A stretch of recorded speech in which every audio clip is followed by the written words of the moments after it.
Hi ladies. Okay, here comes my next video here. I think I'm getting the hang of these, I'm not sure. Tonight I am going to show you how to make this 12 Days of Christmas book.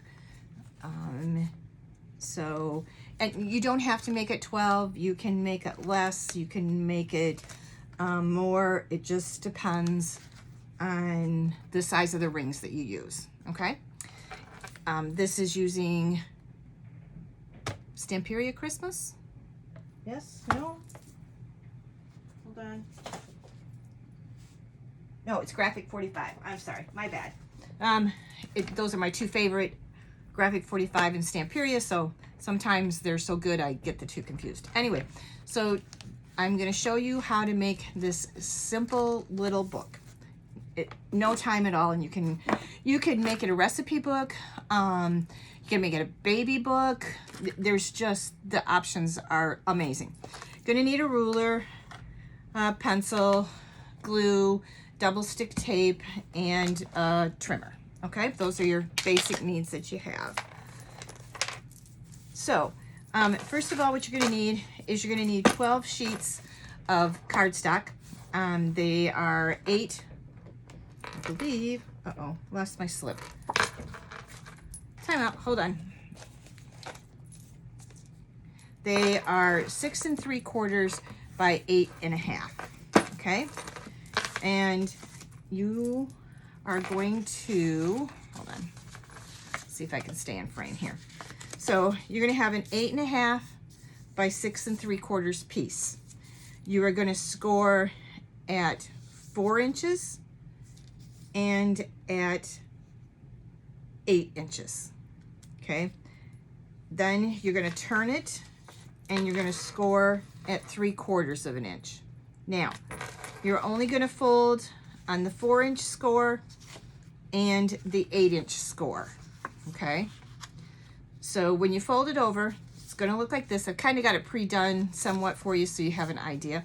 So it's going to look like this. You are going to want to double stick tape or glue this piece down here like this. You're also going to want to glue this piece right here. Okay, so once you get it glued, then you're going to take your paper, whichever decorative, or your decorative paper, sorry, I was out of line there. Your decorative paper, whichever one you want to use, you're going to and you're going to want to watch which way your directional, your paper's going, and I'll show you that in a minute. But first, you're going to want to cut out your circle. Now, oops, sorry about that. When you cut your circle out, you're going to go on both pieces of the paper. You're going to put it in your cutter. I go, bring your paper about halfway up and then just clip it. Now, you can use a 2-inch, a 1-inch, whatever size you want. I used a 2-inch on mine. So once you get this cut, then you would lay your piece of decorative paper on here. Now, in order to cut it though, when you lay your decorative paper, bring your decorative paper all the way to the edge here so you can see. Now, and then just take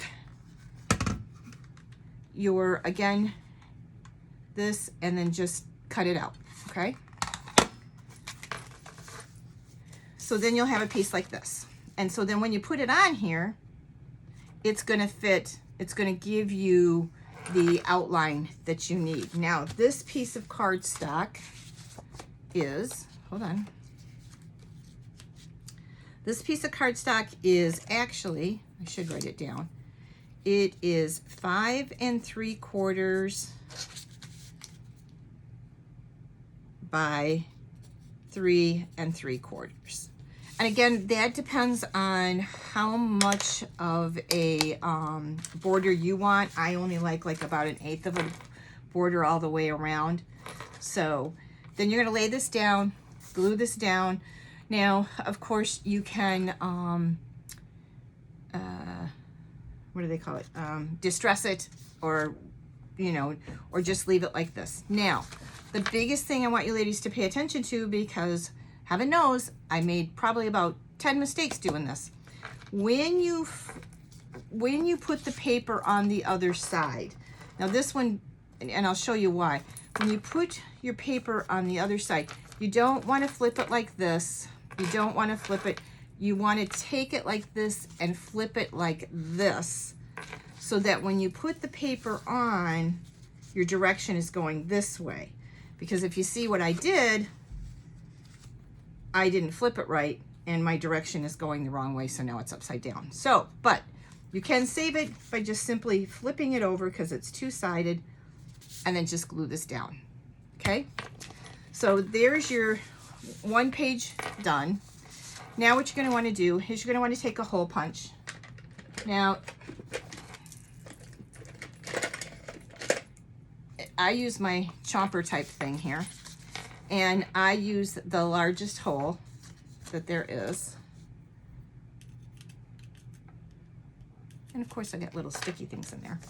And you're just gonna wanna take it and, you know, eyeball it. Use what you wanna do. I think I have like an inch or half an inch.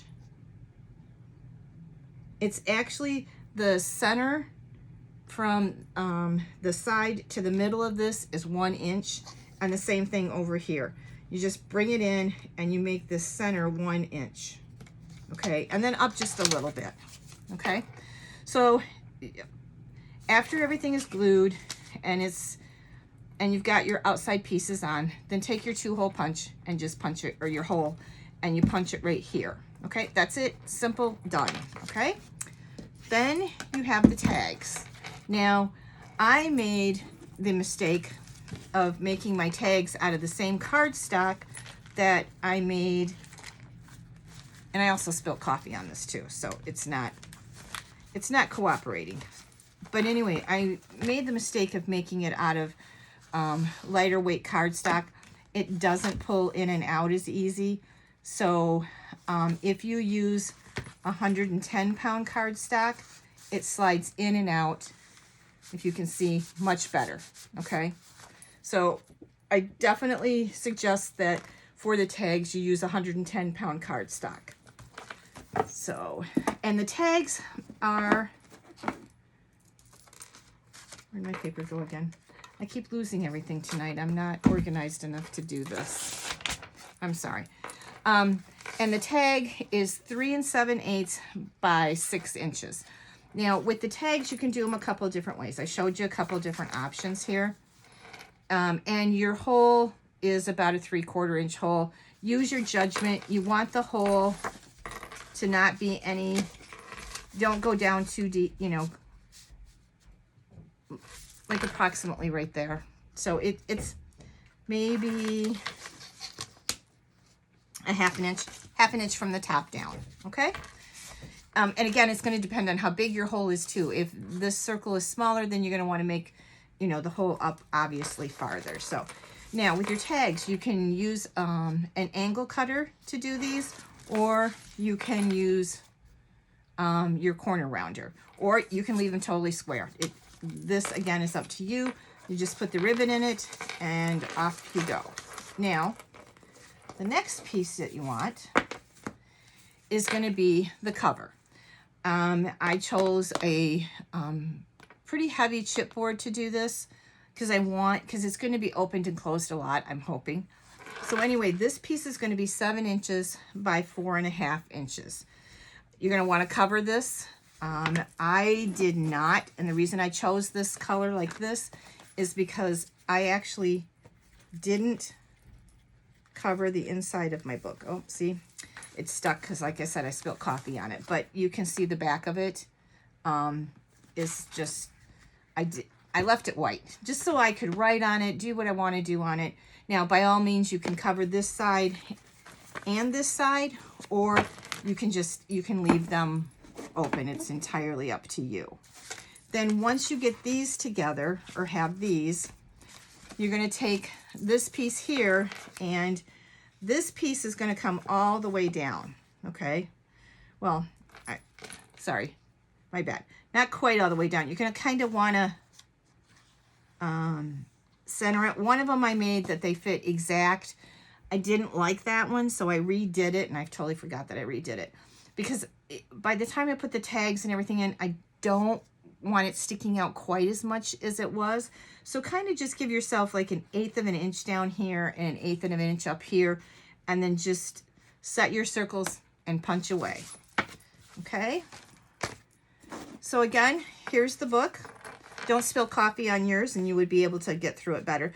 Oh, the other thing I was going to tell you, when you cut these papers, okay, there is going to be like a little sliver right here when you cut the paper, and you're going to want to keep that sliver because I used it to decorate. Now, you absolutely do not have to do this little piece like I did, and if you accidentally cut or you want all your pieces the same, this piece is 1/2 inch by 3 3/4. So again, you can, I made different colored ones somewhere here. There's different ones here.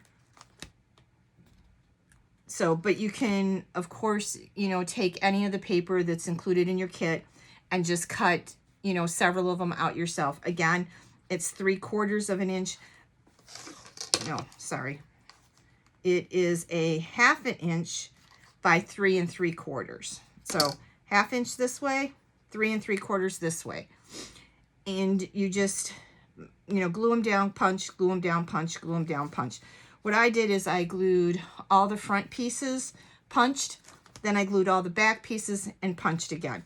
Now, the other thing I tried to do when I did it is I tried to coordinate. So this one here matches this one here matches that. It absolutely does not have to do that. That was just my preference. And then decorate any way you choose. Put one of the little tags right here, make it a tuck spot, or you can just leave it wide open for a picture. Again, you know, just kind of use your imagination as to what you want to do with this. I mean, it's amazing. The other thing you're going to want to do is try, there's enough in the kit to do, because you can cut them all at one time. I used four different prints. Now, again, you could use the same print on each one. The other thing I tried to do is like the front of this is the and the back. So when you cut one out, and of course I don't have any handy. Why would I? Okay. So when you cut these, it's going to go like this. You're going to cut like this. So you're going to get this piece, and then you're going to get this piece. And what you want to do is, you know, this is going to be, hopefully I'm not confusing you guys too much. This is going to be the front of your envelope, and then flip it over and make that the back of your envelope. But again, you don't have to do it that way. You can make both of these this way. It's totally up to you how you want to do it. And again, like I said, you don't have to decorate this piece. I did because it kind of shows. So I didn't like it just plain white. So that's why I added the touch of a this. You could also use washi tape. You could glue a ribbon down. Numerous things you could, you know, add to do to this. Again, here I used one of the cutouts and made a tag, you know, a small tag. So it's just kind of, you know, here, a little cutout, put another tag right here, tuck spot. So I hope you enjoy this. I hope it sounded pretty simple to you. Again, I think it maybe took me an hour to make this whole thing, after my numerous mistakes, of course, though. But again, the biggest thing is this piece here, your designer paper or your decorative paper, is going to be 5 3/4 by 3 3/4, and you're going to want to bring it to the very edge, flip it over, mark your circle, cut it out, and then when you put the second piece, the back piece on, make sure that you're going in the right direction if you want to do it this way, or you can just flip it over and make it the back side of this. Okay, have a good day. Bye.